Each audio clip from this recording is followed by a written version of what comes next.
Hola, ¿cómo están? Muy buenas tardes, bienvenidos. Es la hora de la guillotina. Con el gusto de saludarlos, amigos y amigas, gracias por estar aquí, arrancando como todos los días a las 6 de la tarde y hasta las 7 p.m. en vivo y luego diferido a las 9 de la noche en Gamavisión de Endominio Radio. Amigos de Radio Naranjera, ya se encadenaron con nosotros a esta señal principal y me acuerdo los primeros medios allá y en los 80s era menos complicado, cuando iniciaba la radio y la televisión, sobre todo la televisión, enlazar varios medios de comunicación a una sola señal era un asunto complicadísimo. Todo análogo, las microondas, las antenas, que coincidieran las señales visuales para poder hacer los enlaces. Olvídese, era muy emocionante. Por eso quienes tenemos ya ciertos años en este medio, verdaderamente es una emoción trabajar en radio y en televisión, porque hemos pasado por todas esas etapas y lo apreciamos. Fíjese, esa es la palabra clave, apreciar lo que haces. Aprecias tu función, tu trabajo, a lo que te dedicas y eso con nosotros es indiscutible, que espero que así sea también con ustedes. Aquel o aquella que disfrute lo que hace, tiene el mundo comido, lo tiene ganado. Oiga, gracias por estar aquí, buenas tardes de nuevo, qué buen calor nos estamos aventando, seguimos proyectados con los 40 graditos para mañana, ya lo acabo de revisar con Mauro Morales y con David Faz, son 40 grados, muy caliente el día de mañana, no voy a exagerar como otros medios de mucho cuidado porque mañana van a ser 40 grados, que no vayan los niños a la escuela, no, eso es Monterrey, los 40 grados son normales en verano, está un poquito adelantado, pero no se va a quemar absolutamente. Bueno, sí se puede quemar, perdón. En Monterrey sí se pueden quemar cosas, como ha estado ocurriendo. Y más porque puede ser algo de vientos. Entonces, nada más procúrelo. Y brincando ese chipotito de los 40 grados, ya, mire, toda la semana se estabiliza. ¿Podemos ver la pantalla de pronóstico extendido? Bueno, ahorita lo vemos, para poder revisarlo ahí con calma. A ver, me dice que ya lo podemos ver. Ahí está, es un adelanto nada más, porque evidentemente con Mayela Cano vendrán actualizaciones en los noticieros, en Radio Naranjera también, y Mauro mañana estará hablando de ello también. Ahí están todos los días de aquí en adelante, 7 días de la semana, por adelantado para que usted haga sus planeaciones. Pero si se fija, son 40 grados ahorita, muy caliente para mañana y después ya brincamos esto y todo calma, todo en santa paz. Bueno, ¿de qué va a tratar la guillotina hoy? Va a ser un jueves muy interesante, se lo garantizo, programazo, como siempre. Primero déjeme decirle que nos vamos a salir un poquito del cuadro, de lo tradicional, en el tema en los temas que aquí tratamos, políticos, aunque a final de cuentas creo que esto tiene que ver con la política también. Resulta que en la Ciudad de México acaban de aprobar o restringir que las fiestas o corridas de toros sí puedan continuar, pero sin violencia. Ah, caray, ¿cómo es una fiesta de toros, una corrida de toros sin violencia? Exacto. Y por eso lo vamos a comentar ahorita, de hecho arrancando el programa, y vamos a tratar de concluir el por qué se toman este tipo de decisiones. Repito, eso es en la Ciudad de México, pero creemos que esto pueda permear pronto para el resto del país. Atentos con este tema.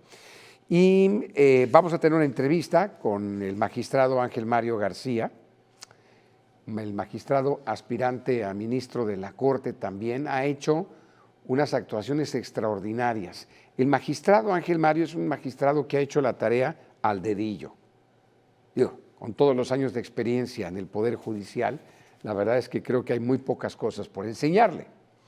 Y él, aspirando al máximo cargo de la función en el poder, de la impartición de justicia en esta nación, pues está haciendo al dedillo lo que debe ser y lo que debe ser y debiera ser en el proceso de la selección de esos hombres o mujeres que finalmente sean votados para encargarse de la impartición de la justicia y más con esta máxima responsabilidad en el Poder Judicial. Entonces vamos a platicar con él porque además presentó él me va a corregir el tema, pero presentó una inconformidad con este asunto de los límites de fondos de campañas. Entonces, y es que la autoridad del INE dijo, todos los que aspiren al Poder Judicial tienen un tope de, creo que son 200,000 pesos para sus campañas. Pues sí, compadre, pero no es lo mismo que alguien que aspira a ser juez local en el estado de Nuevo León, aquí localito, y su campaña va a ser de Nuevo León, con el que aspira a ser magistrado en la Corte, que tiene que hacer campaña a nivel nacional en todo el país. Entonces, le concedieron o le dieron la razón, y entonces el INE tiene que reconsiderar estos topes de campaña gracias a esta acción que tomó el magistrado. Entonces vamos a platicar con él también en un ratito más. Y otros temas que tengo preparado, entre ellos, pues ya saben, los dimes y diretes de los aranceles, lo que está pasando. Me gustó muchísimo una lección de civismo, de política, de democracia, en su sentido más puro, que un senador de Estados Unidos dio hoy, ahí, en la máxima representación del Senado, en los Estados Unidos, porque estaba convocado a comparecer Elon Musk.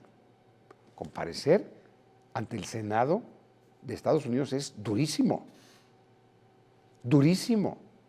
Es la máxima tribuna, no es el presidente de Estados Unidos, es el Congreso constituido en una de esas comisiones.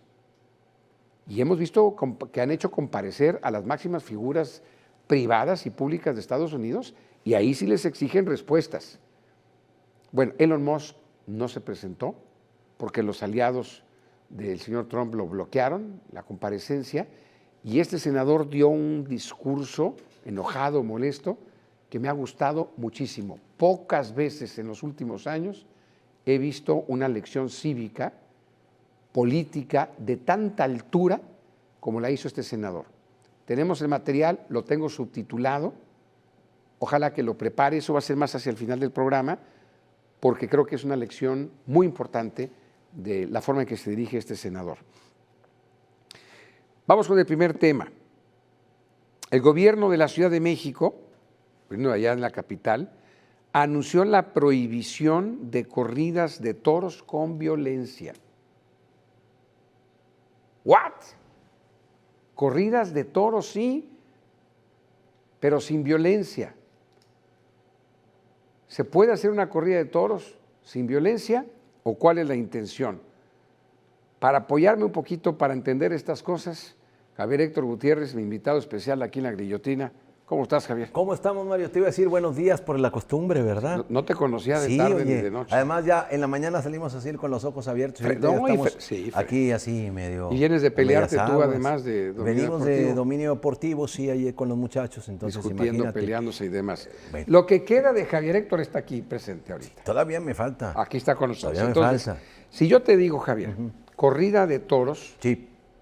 sin violencia, ¿qué te viene a la...? Es algo muy distinto porque se puede entender que las corridas de toros tradicionales que conocemos, las tradicionales, llevan lo que son las banderillas, la espada, la suerte final y el rejoneo, ¿sí? Todo lo que hacen precisamente. Todo es violento. Todo eso es violento. Y tú me dices, bueno, vamos a las portuguesas. A las corridas portuguesas, ¿qué diferencia hay? Porque aquí las hemos visto. En las corridas portuguesas salen los forcados que detienen entre todos, hacen la pega para detener al toro. Lo hemos visto, ¿no? Entonces entre todos lo detienen. Pero ahí es el rejoneo el que cuenta, ¿sí? Los rejoneadores. Y sí les ponen rejones también. O sea, y ahí también se mata el toro. No se puede, a las costumbres actuales, no se puede entender una fiesta taurina sin violencia. No se puede entender. El espíritu de la corrida de toros, ¿cuál es? Es que en el espíritu lidiar un toro. Lidiar un toro en España, lo matas ahí, dentro del ruedo. Sí. Sí, viene el acta final con el tremendo estoconazo. Entre los portugueses no hay eso. ¿Pero qué crees que pasa? ¿Qué pasa? Sacan al toro y lo matan fuera. Ah. Sí, entonces, dentro de todos los lineamientos de esta propuesta, porque es propuesta, ¿verdad? Sí. Todavía falta te considerar, ya lo anunciaron. No, ya lo anunciaron la previsión. Entonces, dentro de eso es que no puedes matarlo al toro ni adentro ni afuera. Porque hay portugueses y hay asociaciones de animalistas o defensores de los animales, como se les dice, que incluso protestan en Portugal porque dicen que a veces es que no los maten afuera en Portugal. Dicen, no, los dejan 3, 4, 5 días sufriendo porque están con las heridas y todavía no los matan. Porque a veces es en fin de semana, entonces es peor. Entonces, peor dentro de lo peor de que no los maten. Entonces aquí, tú dices, más peor, como dicen allá. Sí, entonces aquí, ¿qué es lo que hay que hacer? ¿Qué va a pasar? Espérame, antes de ver esos escenarios. Sí. ¿Por qué estamos hablando en la guillotina de esto? Porque mi primer cuestionamiento sería, y antes de ahorita le vamos a ir los detalles, qué incluye esto y qué no incluye, es una decisión, este tipo de decisiones son verdaderamente culturales o políticas. Esto lo anunció Clara Brugada. Yo la veo muy alineada con Claudia Sheinbaum y muy en la línea de Morena, en evidentes razones, por algo está ahí manejando la Ciudad de México, y declaró, se crea la figura política del espectáculo taurino libre de violencia que posibilitará la continuación de las actividades en la Plaza de Toros bajo nuevas reglas, dijo Brugada, acompañada por funcionarios del gabinete de la Ciudad de México y coordinadores de las bancadas afines a la 4T del Congreso de la Ciudad de México. Esto no es federal, esto es local, es como si fuera un estado, ¿no? Dice, nuestras leyes, o dijo ella, no pueden quedarse atrás en esta sociedad, tenemos que ir siempre adelante y tampoco podemos quedar atrás de la Constitución. El anuncio se da en medio de una discusión que se lleva a cabo en Donceles por la iniciativa ciudadana de carácter preferente para prohibir las corridas de toros en la capital y que se prevé llegue... va a votación al Pleno apenas. Es lo que te digo. Va a Pleno. Así es. La propuesta es... Brugada dijo que la propuesta que emitirá el gobierno capitalino busca conciliar el bienestar animal con los trabajos que genera.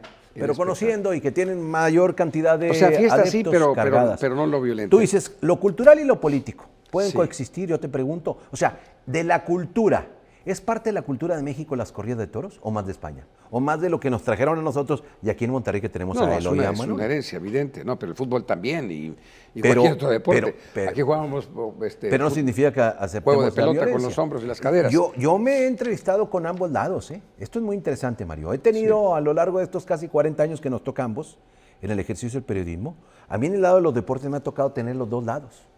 Y me tocó, o sea, del lado de los que sociedad de defensores de los animales y del otro lado los... ¿Y cuál es tu conclusión? Bueno, pues ellos dicen, de este lado, los que defienden la fiesta, es que el toro de Lidia está preparado para morir. Eso dicen. Se le prepara desde el principio con lo máximo, todo como un rey, porque ahí es donde va a morir. Y el toro está preparado para morir. Eso ellos dicen, que es parte de la cultura que nos llegó a nosotros a través de España. Estoy hablando de México para tropicalizar. Y en cambio los defensores de los animales, incluso me trajeron un veterinario donde te dice dónde va entrando la espada, cuando ingresa, que le están dando, y todos los órganos que perfora, y dice que sí sufre. Ellos dicen que no, porque está preparado para morir. Que les ponen ¿cómo se llama? Los rejones, sí, las banderillas. Fíjate, dice... Los rejones con los de caballo. Vamos a ver esto en la pantalla, acompáñame Javier con esto. Estos son lo que van a proponer y que está preparando la Ciudad de México. Repito, eso es en la Ciudad de México, pero lo presento porque es evidente que si esto se logra en la Ciudad de México, no tardará en permear. La plaza más importante, ¿cuál es, Javier? Es la de México. Es la de México. Sí, pero por mucho. Entonces las demás van a tener... ¿Tú crees? Sí. Ese es mi pronóstico político. Bueno, pues por algo es la guillotina. Mira, ¿qué es lo que incluye esta prohibición? Dice, se crea la figura del espectáculo libre de violencia que posibilitará la continuación de las actividades de la Plaza de Toros bajo nuevas reglas. Es decir, está bien, que siga la fiesta, pero sin violencia. 2, en el espectáculo taurino libre de violencia, se prohíbe la muerte del toro dentro y fuera de la plaza. Dentro en España, fuera en Portugal, ninguna de las dos. 3, el toro deberá ser devuelto a su ganadería. Sí. Nada que para los tacos, ni la barbacoa, ni nada de eso. 4, se protege la integridad física de los toros y se prohíben los maltratos dentro y fuera del espectáculo, porque al toto se le maltrata mucho también durante su preparación, ¿no? Claro. Que ahorita vas a ir más adelante. ¿Sabes lo que hacen? Bueno, ahorita lo vas a ver. Para hacerlos bravos. Otra, 5. Sí. Se prohíbe la utilización de objetos punzantes que provocan heridas, lastimaduras o muerte del toro, como banderillas, espadas, lanza, entre otros. Solo se autoriza el uso de capote y la muleta. 6. Se protege también los cuernos del toro para evitar lastimadura a otros animales o personas. Te platico qué se hace con esto. ¿Qué se hace? Pasa aquí también en Le Monterrey. ponen una almohada. No. Les cortan las astas. Y para el toro es muy importante en lo que tiene que ver con su ubicación y el saber. Lo hacen para que se desubique. Y aparte también lo hacen para que por ahí no vaya a causar, para proteger al torero.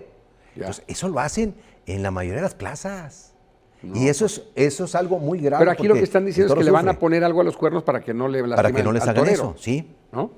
Y 7, se limita el tiempo de la corrida a 10 minutos con un máximo de media hora.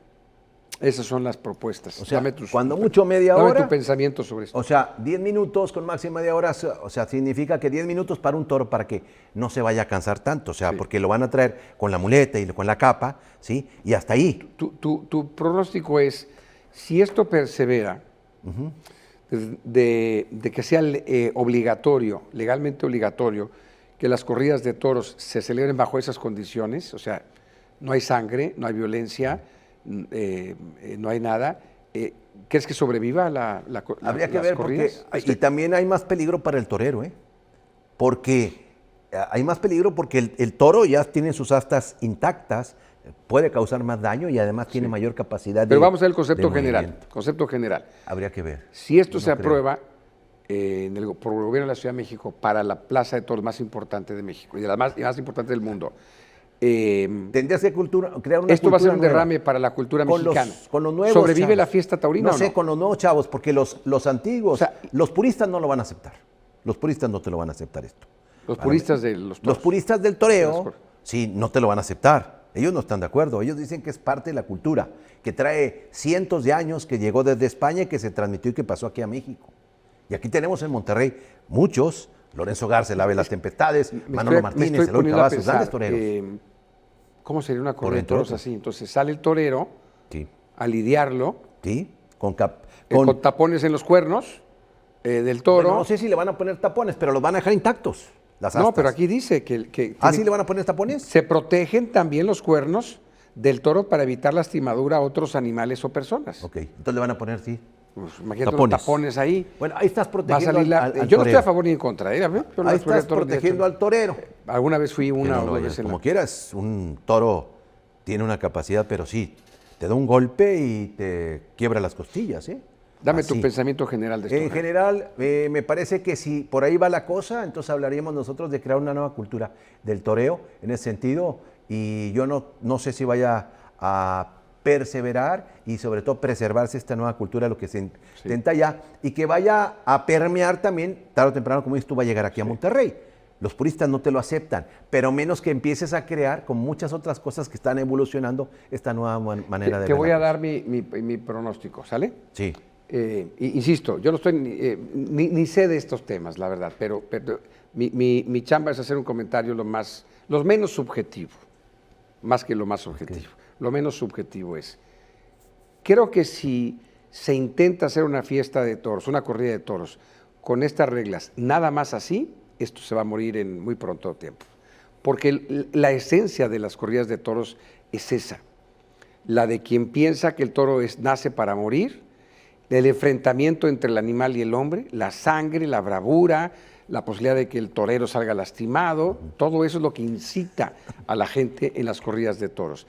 Cuando se le quite todo esto, insisto, no estoy a favor ni en contra, creo que ya no, para los que les gusta este asunto, ya no va a haber un atractivo. Sí, nomás que es intensos. Entonces vendrá una fiesta de toros sin violencia, que habrá que agregarle un concierto de música o un cómico, o espectáculos de estos payasos que salen de rodeo y cosas. Me van a decir otras cosas la gente del toreo, que los conozco a muchos compañeros periodistas, pero tampoco ha sido, no me digas tú que es equitativa la lucha entre el hombre y el animal. ¿Cuántos animales mueren y cuántos toreros mueren cuando hay unas corridas de toros? 99.9 siempre gana el hombre, ¿no? Gana más el torero que el toro, sí. Pocas veces pasa, ¿no? Claro. Bueno, pues lo quise manejar porque es un tema interesante, tiene que ver con las entrañas de las culturas heredadas por los europeos Es un tema que aquí se ha discutido en el Estado de Nuevo León también, más que Mucho. se hicieron guajes aquí en el Congreso con ese tema. Pero lo Primero vamos a se tomar cambió la nosotros. ley y luego no, y las cosas siguen igual. Entonces, esto va para más. Y lo vamos a retomar nosotros Y lo vamos también. a retomar y lo vamos a estar viendo. Lo más importante es lo que ustedes piensan. Para que nos escriban, por favor, un WhatsApp, 8180-00-2300. Es el WhatsApp que yo tengo aquí. Te aseguro que mucha gente ya está ahorita Sí, opinando sí, al sí. respecto. En el YouTube también pueden También. comentarlo también, quienes nos ven directamente en YouTube. Y obviamente a nuestras redes sociales. Javier ve más lo que era Twitter, X, su red social que más ves, Sí, ¿no? sí. Javier Héctor 96. Sí. Si se mete, porque es medio chambón para esas cosas. No, toda la información para mí es fundamental, eso lo Bueno, digo todo el día. X. Digo, no X que sea No, fundamental sí, para ti. no. En X. Es una de ellas, En pero X. realmente tengo muchas fuentes de información. Ok, en Instagram. Ahí estamos también pendientes. No, A ver, ¿cuál es? sigo A las ver, ¿cuál fuentes es de tu cuenta en información. Yo soy Javier Héctor Gutiérrez, @. ¿Ya ves? Ya ¿Te te acuerdas? dije, Sí, te acuerdas. 96, Javier Héctor 96. Es que es ochentero este cuate, acuérdese. Bueno, mándemelo a mí y yo se lo comparto a Javier. El proceso para renovar el Poder Judicial continúa.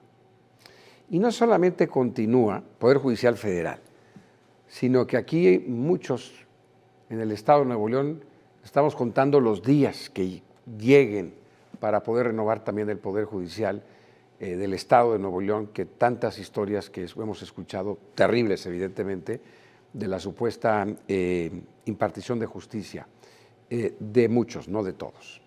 En el caso de la renovación del Poder Judicial, ya hasta la fecha, están los preparativos, están avanzando, pero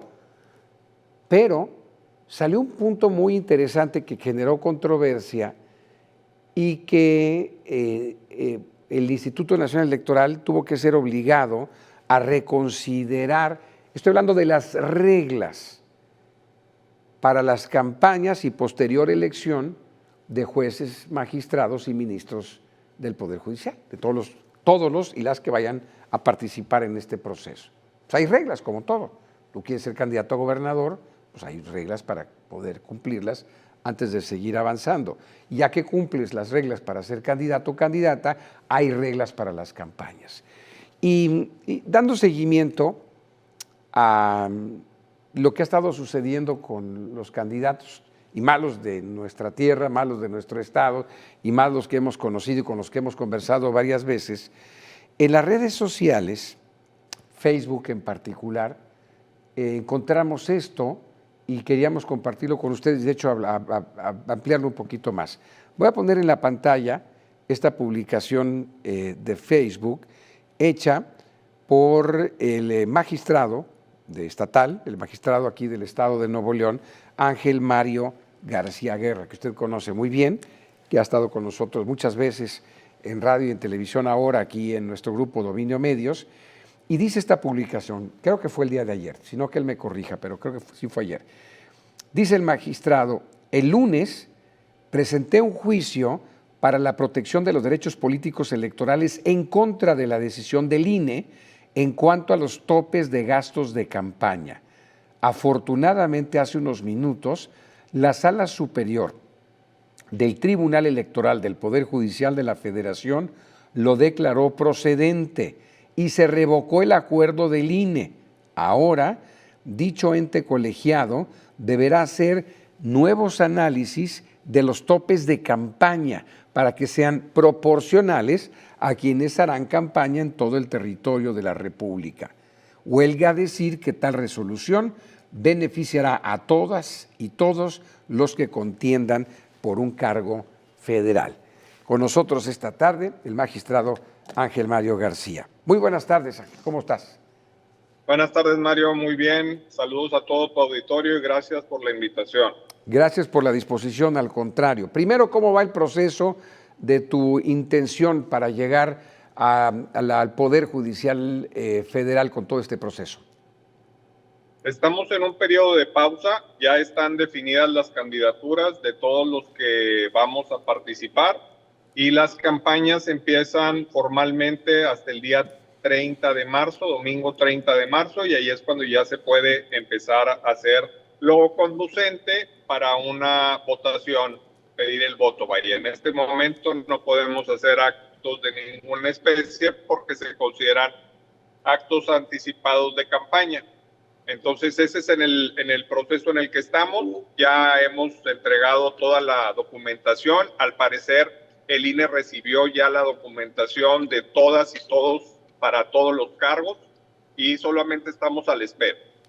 Bien, preciso que esta entrevista es de carácter informativa por esta resolución que va a acatar el INE, y quien promovió esto es justamente el magistrado. Por eso le pedí que nos cediera un tiempo para poder entender un poco de esto. Primer pregunta, ¿cuántos finalistas hay para la máxima tribuna del Poder Judicial Federal? Varones, 31, mujeres, 34. 34. Esos ya son los que van a estar en boletas. Así es. Muy bien. Tú estás dentro de esta lista, obviamente. Es correcto, sí. Muy bien. Dentro de los 31. Correcto. En las reglas para hacer campaña, y esto es insólito en el país, obviamente nunca se había dado que se hagan campañas pues, para esta renovación del Poder Judicial, había un tope de campaña para todos, y el INE determinó, corrígeme por favor si estoy equivocado, que era un tope de 200,000 pesos para todos, independientemente de qué cargo, sea local o federal, estuvieran aspirando. ¿Es así? Es correcto, 220,000. 220,000, muy bien. Entonces, la publicación que haces en redes sociales, la que yo presenté es en Facebook, ¿presentaste un recurso, un juicio? ¿Cómo se le llama esto? Un juicio, sí, un juicio. Es como una inconformidad. Y eso fue, así es una inconformidad, al final de cuentas, es un juicio para el reconocimiento de los derechos políticos electorales que se consideran han sido violados por la autoridad responsable, en este caso la autoridad responsable es el INE. Ellos dictaron el acuerdo, si mal no recuerdo, el viernes de la semana pasada y el recurso se presentó el lunes. En el caso particular de las contiendas para un cargo federal, fuimos 3 personas las que interpusimos recursos, se resolvieron de manera conjunta porque los argumentos eran muy similares. Otro candidato también a la Suprema Corte, varón, y un candidato o candidata para el Tribunal de Disciplina Judicial, que también es nacional, y los argumentos son muy parecidos.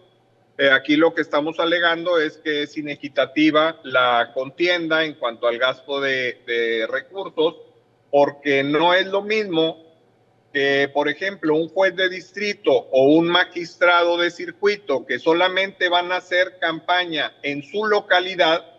Aquí si citamos el caso de Nuevo León, va a haber jueces de distrito, magistrados de circuito que solo harán campaña en Nuevo León, por lo tanto no van a ocupar transportación a ningún lugar del país.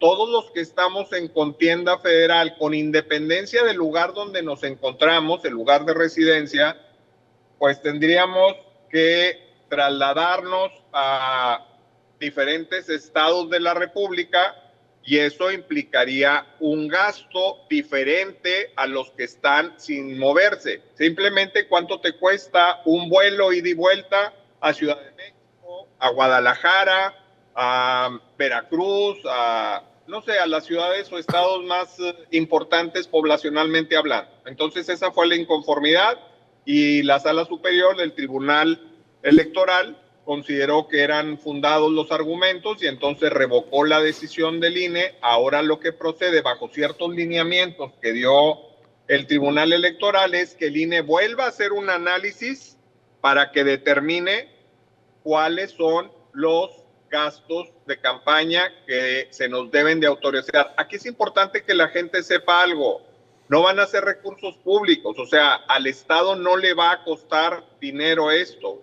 Los recursos que estamos pidiendo que se nos autoricen son para ponerlos de nuestra propia bolsa, no para que nos los dé el INE. Entonces, eso es una información importante. Y esta decisión, aunque solo fuimos 3 los que nos inconformamos en todo el país, le va a beneficiar a todas y a todos. Pero nadie había observado esto, porque ahora que lo planteaste, me parece de muy sentido común, decir, no es lo mismo lo que yo voy a promover para desplazarme aquí en Nuevo León, para que voten por mí, a recorrer toda la República Mexicana, digo, y es algo en lo que el INE ya debía haber tenido experiencia. Sí, lo que pasa es que, bueno, recordemos que estas elecciones son inéditas, no había antecedentes y tengo entendido que el INE tomó la decisión de, conforme a la ley, decir, bueno, en caso de las candidaturas independientes, que son las que no tienen partido, como en el caso particular, que no van a participar los partidos políticos, a los candidatos independientes se les pone un tope y como era federal, tomaron como base el tope que se les autoriza a los candidatos independientes para ser diputado federal. Eso es lo que tengo entendido que se basó el INE, pero si a todos nos das esa misma categoría, pues evidentemente que no va a haber equidad en la contienda, porque mientras unos requerimos de mayor dinero para darnos a conocer, otros no.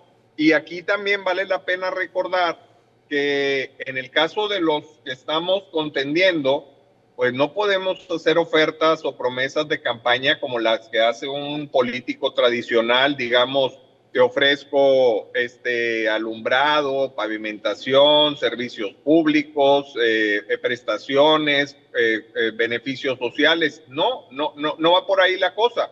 Entonces, ¿qué es lo que las personas votantes van a tener para tomar una decisión? Exclusivamente el conocer a los candidatos y el conocer el perfil de su trayectoria, de sus antecedentes. Sí. Entonces, ¿de qué manera, además de las redes sociales que no tienen un gran costo, se puede hacer? Está complicado y déjame decirte por qué. En este país, desafortunadamente, votamos mucho, yo diría que gran porcentaje por la mercadotecnia, la publicidad, nos dejamos llevar mucho por ello. Ojalá en algunos años pueda decir diferente. Ojalá que en algunos años pueda decir, no, México, la gran mayoría de los mexicanos y mexicanas votan con un raciocinio y hacen análisis de los candidatos, los estudian, ven sus currículos. No lo hacen. No es cierto. No lo hacen. Yo siempre he dicho que el 75-80% de la decisión del voto del mexicano o mexicana es por la fachada de la persona, si es chistosa, si es cómico, es como te veo. Entonces, se complica más en una posición de un juez, en cualquiera de los rangos. Entonces, en casos como el tuyo y otros, los otros 30 más 34 mujeres, ¿cuál va a ser el ángulo de la promoción en Veracruz? De un Ángel Mario que quiere llegar a la máxima tribuna de nuestro país, pues aquí en Nuevo León te conocemos, pero en Yucatán no, en Baja California tampoco. Entonces, ¿cómo hacer una elección? Y tampoco conoceré yo al resto de los candidatos de otros estados, porque son más de 60. Entonces, mi juicio va a ser muy complicado o peligrosamente muy ligero. Totalmente de acuerdo. Y entonces, ¿qué podemos hacer? Pues elegir ciertas ciudades que tienen una mayor cantidad poblacional y buscar las plazas públicas, porque además todo lo contabiliza el INE. Ni siquiera está permitido, por ejemplo, imagínate que tú tuvieras un salón de eventos y tú, porque quieres apoyarme, me dices, te presto mi salón de eventos para que ahí juntes personas, los invites. Bueno, aunque sea un préstamo, se contabiliza como una aportación en especie. El INE tiene tablas de cuánto valdría eso y entonces, aunque no haya yo pagado ningún peso por eso, me contabilizan como si hubiera pagado. Y no se pueden recibir ni siquiera de la propia familia aportaciones. Entonces, absolutamente todo lo que hagas. Bueno, mira, si hay personas, imagínate, yo soy profesor y tengo muchos alumnos o exalumnos, algunos me han dicho, yo quiero colaborar, quiero ir, quiero andar. Aunque esas personas no cobraran nada por acompañarme, el INE considera que su aportación tiene un valor en especie que lo traducen en un valor económico y también lo van descontando de ese máximo de gastos. Entonces, prácticamente con 220,000 pesos te están limitando a no hacer ningún tipo de campaña. Claro. Bien, en el tema de los calendarios, entonces, ¿cuál es el...? Bueno, primero el INE tiene que reconsiderar esta resolución por la inconformidad tuya y y de otras dos candidatos, pero en el calendario final todo sigue avanzando a la fecha de la elección. Sí, los calendarios no se mueven. Aquí es nomás esperar a que cuál va a ser el monto. También el día 15 van a salir reglas específicas para esta elección, que las estamos esperando, porque todo es incierto, precisamente por lo inédito de este tipo de elecciones. Nos avisan o no tenemos información que el día 15 van a salir reglas más específicas, y yo estoy positivamente pensando que esas reglas que van a aplicar a esta campaña seguramente van a desmonetizar ciertas aportaciones que la gente pueda hacer, aportaciones en especie me refiero, o personas que voluntariamente anden en las calles repartiendo volantes, cosas por el estilo, que tal vez eso lo vayan a dejar sin contabilizar como dinero, y eso también nos daría mayor posibilidad de hacer campaña. Muy bien. Bueno, pues enhorabuena, porque esta observación de los topes de campaña es muy racional, era inequitativa, lo observaron, les concedieron la razón, esperemos la resolución, y sobre todo nosotros como ciudadanos, pues también son puntos a favor de quienes se mueven y quienes no judicialmente o legalmente tienen instrumentos como para promover y accionar este tipo de cosas. Espero que me estén entendiendo. Es que no puedo decir muchas cosas porque pareciera otras cosas que no son, pero fue una buena operación, es lo que quiero decir, y de lo que nos tenemos que fijar los mexicanos, las mexicanas, quienes me oigan y me vean, es quiénes son los mejores hombres y mujeres honestas, evidentemente, y preparadas sobre la conjunción de las dos cosas, verdaderamente preparadas. Pero fíjate, Mario, ese es un gran reto. Eso que estás diciendo tú es un gran reto. Yo lo digo, son dos los retos. El primero es concientizar a los ciudadanos y las ciudadanas de la importancia de esta elección.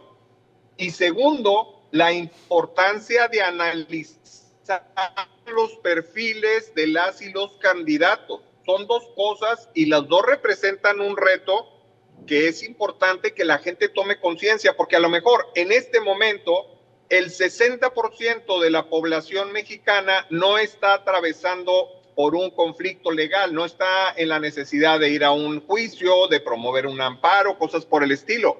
Pero ¿qué va a pasar si precisamente porque ahorita no tienes un conflicto legal, no le das importancia a la votación y llegan personas corruptas o personas sin experiencia y los dejamos pasar por no darle importancia?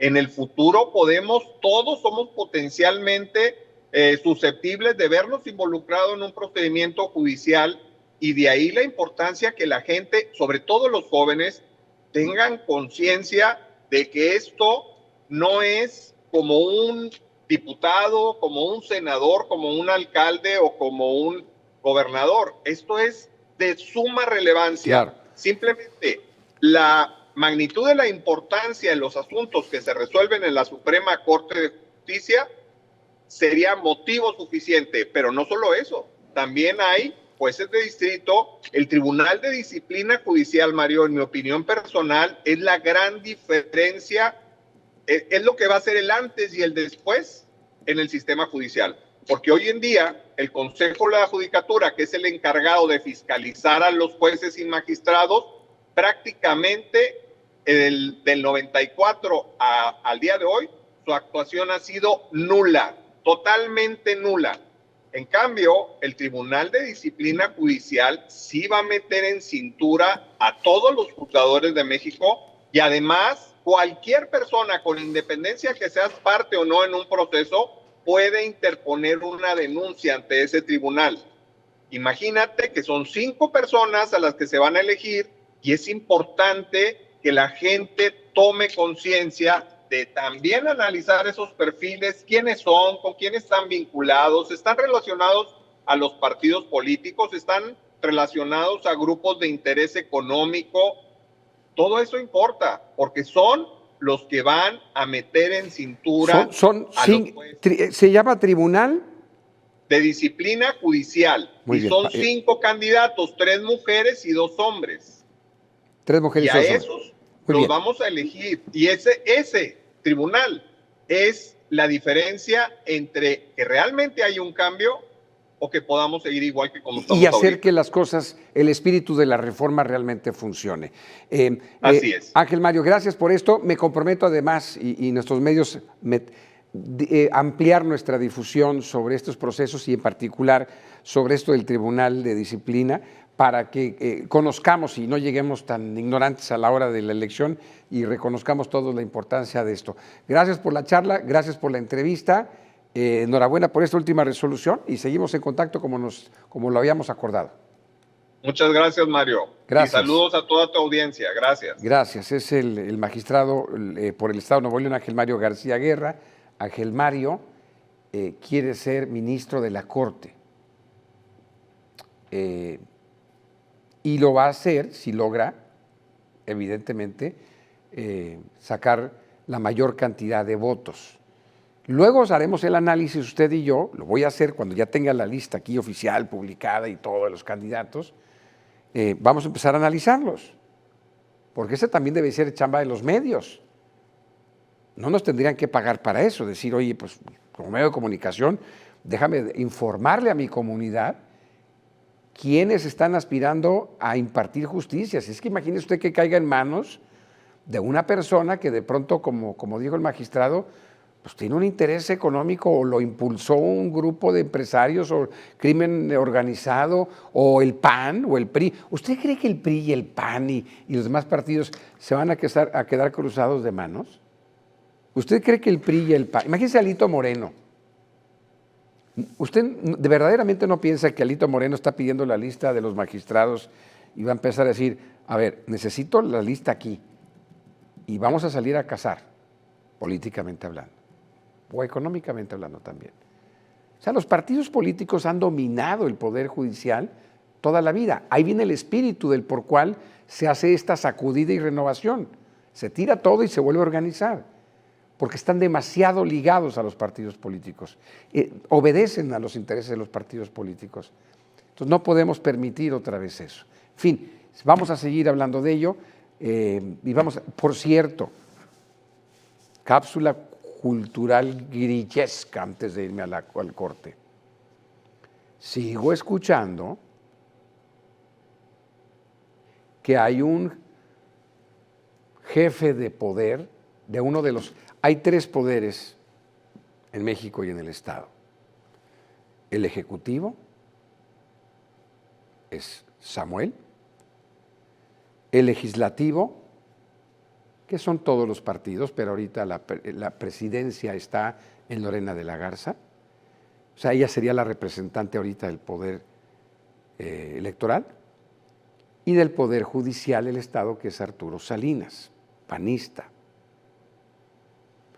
Me siguen llegando reportes de que uno de estos jefes de todo un poder del Estado de Nuevo León está armando una organización, algunos le llaman que está tratando de armar un medio de comunicación con sus recursos en los tiempos de trabajo y con intereses no necesariamente muy claros para contratar un grupo de personas especialistas en los temas de información y comunicación. ¿Qué interés pudiera tener una persona que debe tener saturados de trabajo, si eres el líder o representante del Congreso, del Poder Judicial o del Ejecutivo, como para armar tu propio medio de comunicación? ¿Quién pudiera tener primero ese dinero? ¿Y de dónde? ¿Y con qué intención? ¿Y a qué horas? Evidentemente vienen las elecciones para gobernador. Y hay alguien que en forma oscura está ofreciendo cantidades fuera de mercado, extraordinarias en esto. Ya estamos enterados, no es transparente, no es la chamba y no queremos pensar que se están obteniendo recursos o de parte de recursos oscuros. Eso ya se lo había comentado ya hace 1 o 2 semanas. Hoy le voy a dar otro tip. Son 3, ¿verdad? no es mujer. Muy frecuentemente, igual que ustedes seguramente, trato de darme mis espacios de pensar y analizar muchos temas. Y uno de los más recurrentes conmigo, a mí mismo, es que este país llora por demandar políticos de gran nivel. No veo, ni siquiera en el horizonte corto, hombres y mujeres, políticos, políticas, íntegras, grandes, con una estupenda imagen, honestos, con aquellos discursos enormes que conmovían y te emocionaban, con ese carisma y ese arrastre. No hay. Dígame quién.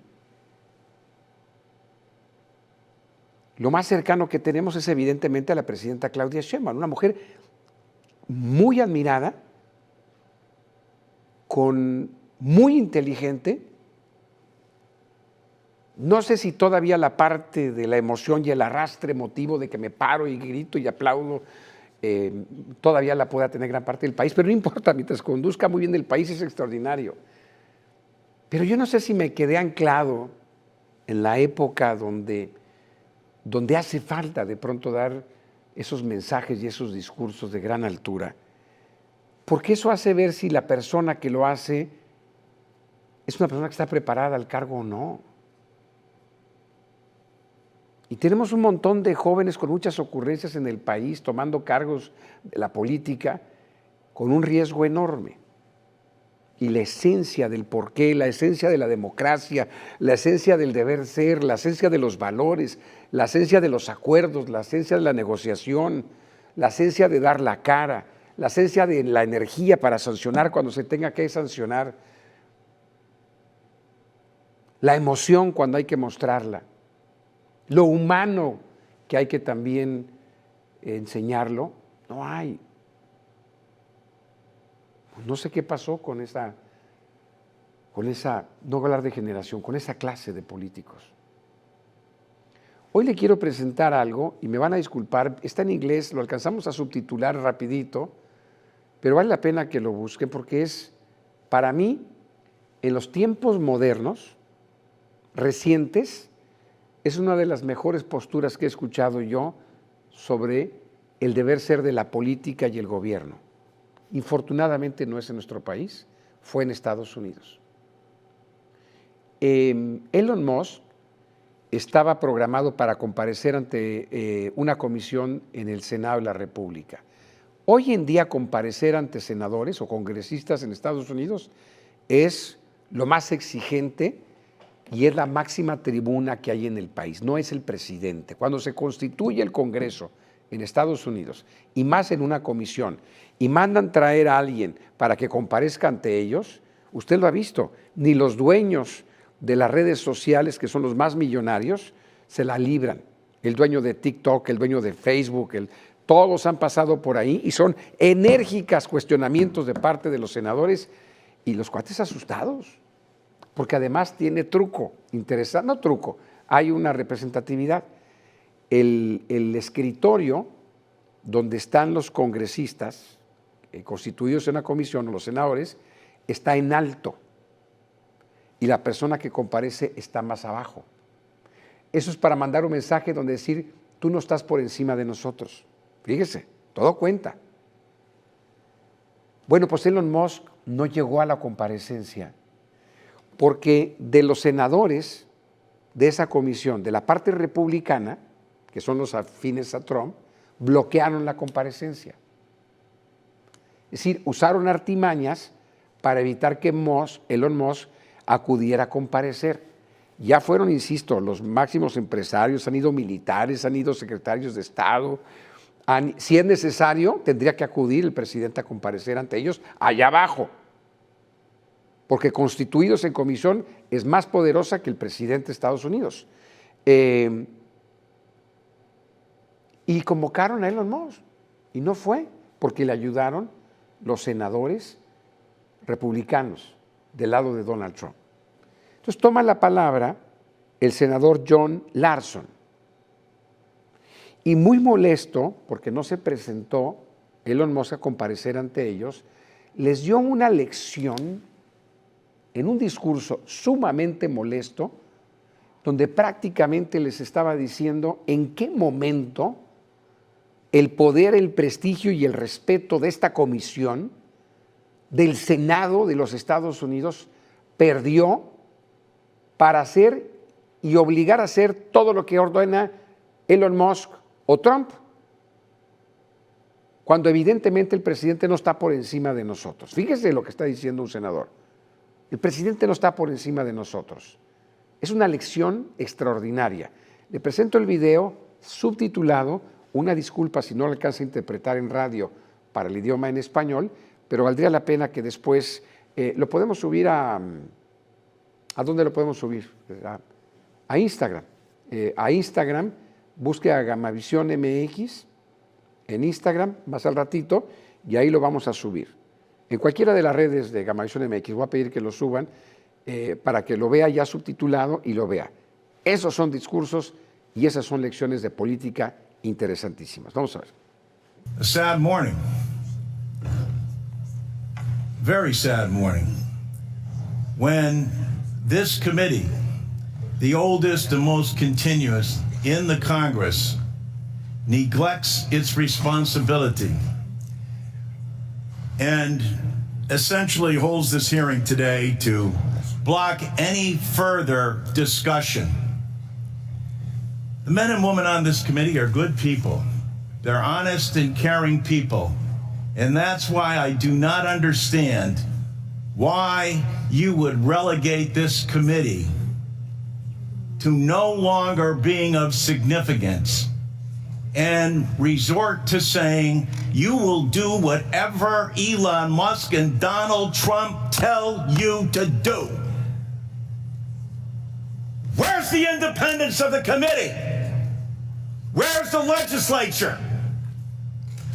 We're an equal branch of government. And you start off with a blather, and yet when we look at the empty seats here, where's Elon Musk? I'm sure he's a genius and is a very credible person because of the wealth he's accumulated.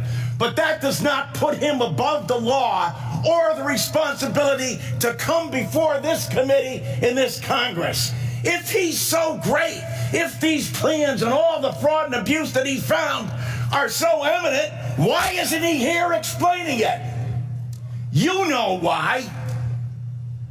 Because he's out to privatize Social Security. He's been on television the last couple of days talking exactly about Social Security, Medicare, and Medicaid, and what he intends to do. Privatize it. The American people, some of them may have been born at night, but not last night. Voy a hacer este ejercicio y me voy a colgar en el tiempo. Le ofrezco una disculpa a mis compañeros de Radio Naranjera y Mayela Cano. Vale la pena esta lección porque no existe en el mundo. No existe en el mundo esta libertad de expresión y estas posturas.